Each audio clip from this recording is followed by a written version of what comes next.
But let's turn now to focus on the other big political story of the moment, and that is the debate about the debt ceiling.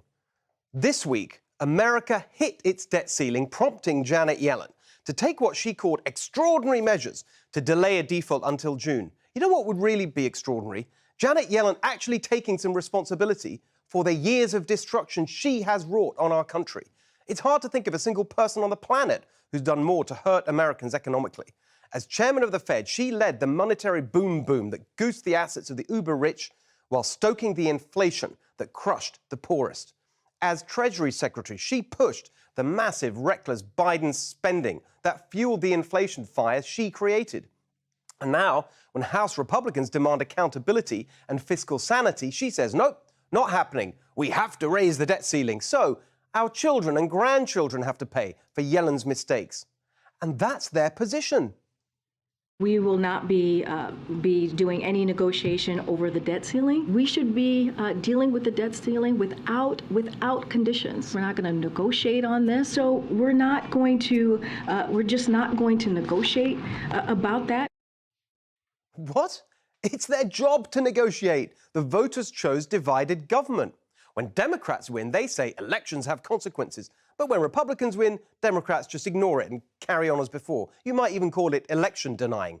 So yet again, the people who shout the loudest about our democracy are the ones undermining it. Republican demands are not exactly outlandish. Find the common sense compromise that puts us back onto a balanced budget that I believe every household, every state does this, every city, every county. Why would the Democrats sit back and say, just raise it with no discussion? That's not even a partisan point. Here was Joe Manchin this morning. Every American has to live within a budget. If they don't, they're in trouble financially. Every business that's successful has to live within a budget. Every state has to live within a budget. Shouldn't the federal government have some guardrails that say, hey guys, you're overreaching here and you're overspending? And of course, to no one's surprise, Biden is lying about all this. According to Biden's own budget proposal, America's debt will nearly double in the next 10 years. Yet here he is saying the exact opposite. This year, federal deficit is down $1 trillion plus. Hear me, that's a fact. And there's going to be hundreds of billions reduced over the next decade. But so what? These guys are the fiscally demented, I think.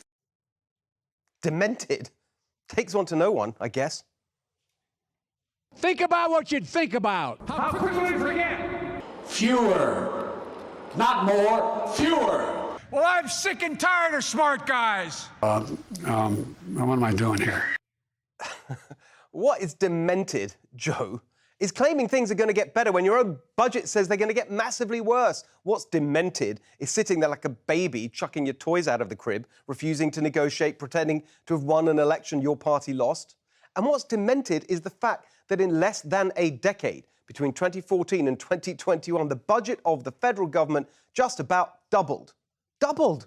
Does anyone think the government has gotten twice as good? They can't blame the pandemic. Forget the fact that all that spending was compensating people for lockdowns that never should have happened in the first place. The pandemic's over, but the budget's still going up. They can't blame Social Security and an aging population because that's only 15% of it. What about the other 85?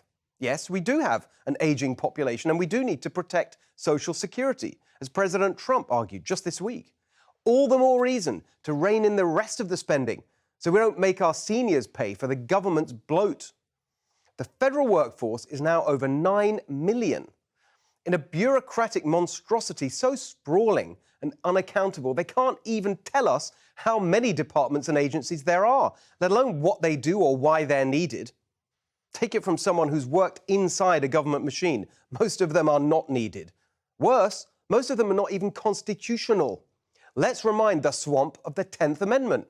The powers not delegated to the United States by the Constitution, nor prohibited by it to the states, are reserved to the states, respectively, or to the people.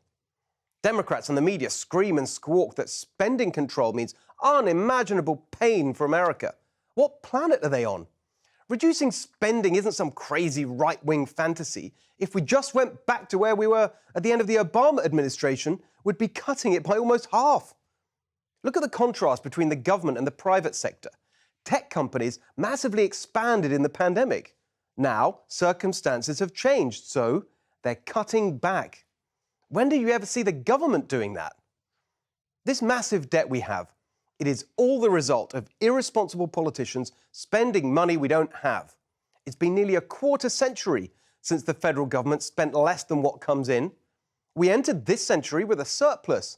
Then George W. Bush blew it by spending trillions of dollars on disastrous foreign wars that he lied us into and which did more harm than good.